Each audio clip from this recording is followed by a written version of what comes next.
Today I'm going to be speaking with you about fostering resilience in young children. Resilience is the ability to recuperate rapidly from unfortunate situations without being overwhelmed or acting in ways that are harmful to oneself or others. There's a lot of talk currently in the educational community about stressors, and we have found that resilience is extremely important in preschool age children. And it's important to note that resilience is something that starts to be developed in children at an early age, and it's something that continues throughout one's life. Before talking about resilience, it's important to talk about stress. Researchers have defined ACEs, which are adverse childhood experiences, as being very stressful situations. Some examples, but not these aren't the only ones, are abuse, neglect, having a parent in prison. Again, these are just a few of the stressful situations that children can endure, unfortunately. There is a disproportionate amount of homes where poverty is present, where children are enduring extreme amounts of stress, and researchers have found that these children have endured more ACEs than the average children. Um, Sanchez in 2021 found that 23% of the population and nearly 33% of those who are living in poverty are made up of children. And so this would suggest that there are quite a few children in homes where poverty is present that are enduring really difficult things. So, stress. Again, before we get to resilience, we want to talk about the components of stress and its impact, and that will set the stage for understanding why resilience is so important. So, stress can be categorized as either acute or chronic, and external or internal. Stress can be made up of a combination of these components, and it can fluctuate between acute and chronic, external, internal.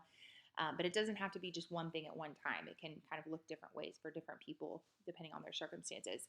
Acute stress would be something that's short lived, intense, and deep. So this could be witnessing a school shooting. This could be, just to give other practical and sad examples, could be witnessing an isolated event of domestic abuse in the home. Chronic stress would be maybe a child is enduring extreme poverty, or maybe a child is having extreme hunger or living under the roof of a neglectful parent.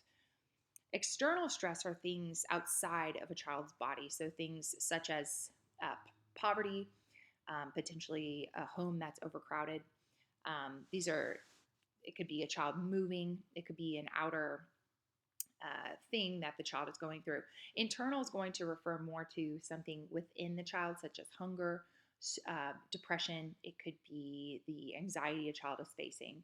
And again, one life event can cause acute internal stress.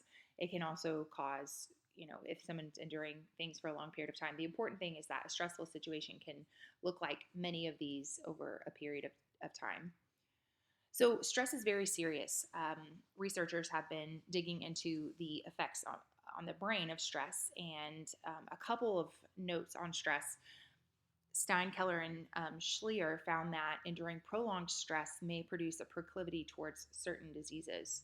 Other researchers found that a person's immune system can be quelled, and that it can also exacerbate certain diseases as well.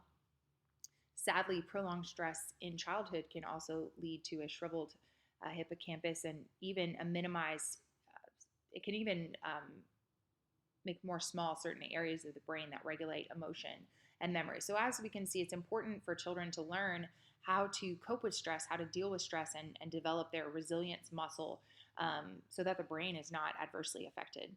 What are the three stages of stress? First, alarm. This is where a child is thinking to themselves, or maybe even not thinking, but just overwhelmed. Oh, I can't believe this is happening. What's going on? Just a complete, maybe I think the word shock. Secondly, appraisal. So this is where a child kind of looks at what they know. They maybe have seen other children go through the same stressful situation. Maybe Johnny realizes, oh, Frankie moved and I saw him cry and I saw him talk about his new school, and so maybe this is how I should respond. Or I saw, Monica's parents get a divorce and they were okay, so I think I'll be okay too. So they're kind of kind of working through their scheme that they have, that the resources they've had. Maybe they've learned some social emotional skills within a kindergarten class, and so they can kind of pull from those. Thirdly, it's searching for a coping strategy. There are many coping strategies. We will not dive into these in this particular presentation, but a child will reach for a coping strategy, be it positive or negative. Systems are extremely important to the development of resilience within a child, and children learn coping strategies from their systems. You could have a family system. It could be a mother or a father, an aunt and uncle, grandparent, a sibling. It could be a school. What particular community are they in? A neighborhood. Um, a wonderful thing is that a positive system serves to protect and shield children from stressors. Although a system may not be able to shield a child from a particular stress, let's say a child has leukemia, childhood cancer, and the family may not be able to take away the cancer and cure the child of cancer, yet they can provide encouragement, love, hope.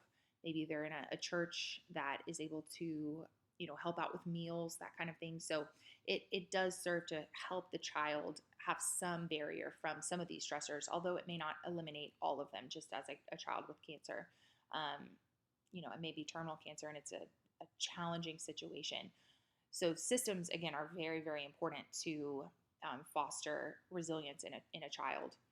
So there are several safeguards to foster resilience. Caring relationships, this can look like a teacher, a parent, a counselor, a friend.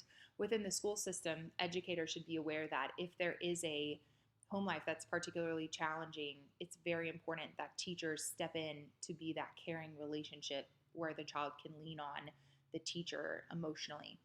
High expectations are of the utmost importance for fostering resilience in children.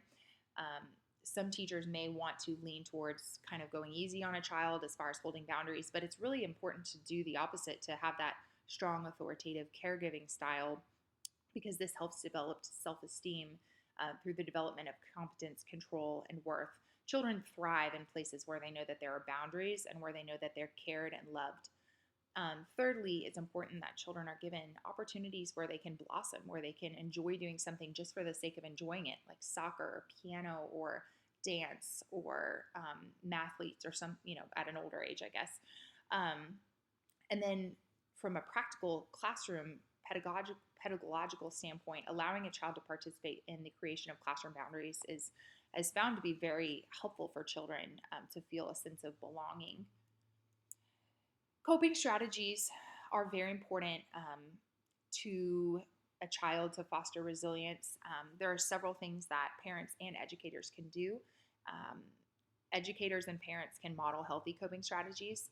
This may look like witnessing two parents resolving an argument, but it can also be as simple as watching, for example, a show like Daniel Tiger, where if maybe they don't have the healthiest family situation, they can watch the parents and Daniel Tiger resolve a situation. Also, there's an abundance of books that teach coping strategies that are extremely positive for children, and this should be something that educators are aware of.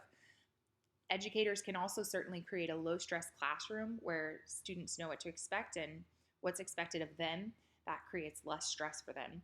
And then lastly, explicit instruction of coping strategies or social emotional skills are very important. I know there are some researchers, Lemos and Saraiva, were examining a school that had been teaching coping strategies before the worldwide pandemic hit.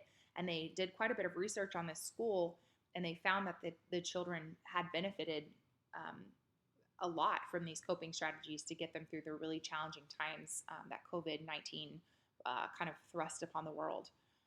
So a quiz, which of the following is not a safeguard that helps foster resilience? A teacher holds a high standard for a child's behavior within the classroom that is developmentally appropriate. B, a teacher ignores bad behavior of a child because he knows that the child has experienced trauma. Or C, a teacher shows the child that they care about them with their words and actions. And of course, B is not the correct way to go, and we must hold children with loving high standards with that authoritative style to help them foster resilience. Apologies here. Which of the following strategies is not a stage of stress? We have appraisal, and of course these are not in order: denial, searching for a coping strategy, and alarm.